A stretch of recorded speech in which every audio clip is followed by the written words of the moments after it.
चालूच नाही झाली.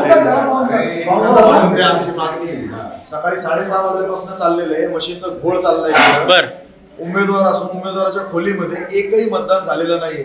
इथं टेक्निशियन अवेलेबल नाहीये. टेक्निशियन अवेलेबल नसून इथं इलेक्शन ऑफिसर अवेलेबल नाहीये. सदर ठिकाणी काय मॅनेजमेंट चाललेलं आहे का?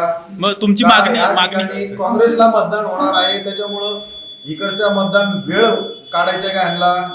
काय पर्याय योजना केलेली इकडं? इथं ह्या जो वेळ वाया गेलेला आहे मतदारांना मतदानाच्या हक्कापासून वंचित करायचं का? एकही माणूस टेक्निशियन अवेलेबल नाही. रिस्पॉन्सिबल कुणी इथं उत्तर देण्यासाठी अवेलेबल नाहीये. मशीन बंद आहे.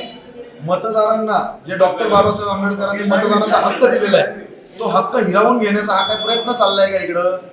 मतदार यादीतून 3,000 4,000 नावं कधीपासून मशीन कधीपासून बंद आहे? चालूच नाही झालेली अजून. एकही वोट नाही झालेलं. ओके.